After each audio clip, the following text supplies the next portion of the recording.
The departure hall of John F. Kennedy. International Airport pulsed with constant motion, rolling suitcases, clicking over tile, flight numbers echoing through the loudspeakers, and travelers moving with the urgency of people who believed time could be controlled. Ethan Cole sat alone near Gate 47, shoulders slightly hunched, his custom-tailored suit looking out of place against the plastic airport chair. As the CEO of a fast-growing Silicon Valley tech company, he was used to commanding attention in glass-walled boardrooms, not blending into crowds where no one cared who he was. His phone rested in his palm, screen dark, though dozens of emails and messages waited unanswered. An hour earlier, he had approved a merger that would dominate headlines by morning. The deal would secure his legacy in business, but it had also finalized his divorce, quietly signed between conference calls. Ethan stared at the massive windows overlooking the runway, watching planes taxi with certainty he no longer felt. For the first time in years, there was nowhere he urgently needed to be, and the realization left him unsteady. He wasn't late. He wasn't early. He was simply stuck, suspended between departures. "Are you lost too, mister?" The small voice cut through the noise with surprising clarity. Ethan turned, expecting to see an anxious parent nearby, but instead found a little girl standing alone a few steps away. She couldn't have been more than 7. Her denim jacket was faded at the elbows, her pink sneakers scuffed from use, and a backpack nearly her size hung from her shoulders. Her hair was pulled into uneven pigtails, and her eyes, large, thoughtful, and unguarded, studied him carefully. "I don't think so," Ethan replied, forcing a polite smile. "Why would you ask that?" She shrugged and sat down beside him without waiting for permission, her feet swinging above the floor. "You look like you don't know where you're going." "My mom says that's how lost people look." Ethan let out a soft breath he didn't realize he'd been holding. "I guess I'm going somewhere," he said. "I'm just not sure it matters."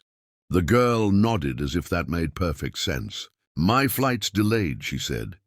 "I'm going to Denver to live with my aunt." "Is your mom meeting you there?" he asked gently. She shook her head. "Mom couldn't come. She said it's better this way." There was no anger in her voice, only acceptance that sounded learned too early. Ethan swallowed, feeling something shift inside him. Before he could respond, the loudspeaker announced another delay, and Lily leaned back in her seat, staring up at the ceiling. "Grown-ups leave," she added quietly, "even when they don't want to." Ethan looked at her then, really looked, and realized he had never felt more accurately seen by a stranger in his life. Ethan didn't answer right away. Lily's last words settled heavily between them, sharper than any criticism he had ever received from investors or board members. In his world, leaving was strategic, timed exits, clean transitions, carefully worded statements. Hearing it framed so simply felt unsettling. He adjusted his watch, a habit from years of negotiation, then let his hand fall back to his lap. "So where are you going?" Lily asked, turning to face him. Her tone was calm, almost professional in its own way, as if she were conducting a small interview. "San Francisco," Ethan said.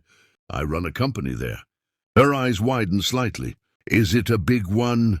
"Yes," he admitted. "Very big." "Does it make you happy?" The question landed without warning. Ethan opened his mouth, ready to give a rehearsed answer, then stopped. "It used to," he said honestly. "I think I forgot to check if it still does." Lily nodded slowly, absorbing that. "My mom says adults forget things because they carry too much." "What do they carry?" Ethan asked. "Responsibilities," she replied, pronouncing the long word carefully. "And regrets." She says regrets are heavier. Ethan felt a tightness in his chest he couldn't explain. He noticed a white tag looped through the zipper of Lily's backpack. The words "unaccompanied minor" printed clearly in black. The realization startled him. "You're flying alone?" She smiled, small but confident. "I'm brave. The airline people take care of me." "I believe you are," Ethan said, meaning it more than he expected. A gate agent approached, glancing between them. "Miss Lily, we'll be boarding soon," she said warmly. Then she turned to Ethan. "Thank you for keeping her company." Lily stood, adjusting her backpack straps. Before following the agent, she hesitated and reached inside her bag. She pulled out a folded piece of paper and handed it to Ethan. "So you don't forget," she said. "Forget what?" he asked. "To ask yourself where you're going," she replied simply. She waved once, before disappearing into the line of passengers and staff, her small figure quickly swallowed by the orderly movement of boarding. Ethan remained seated long after she was gone, the noise of the terminal fading into the background. He unfolded the paper slowly. It was a child's drawing of two stick figures sitting on airport chairs. One was tall, one was small. Above them, written in uneven letters, were the words, "Lost doesn't mean broken." Ethan looked up at the departure board.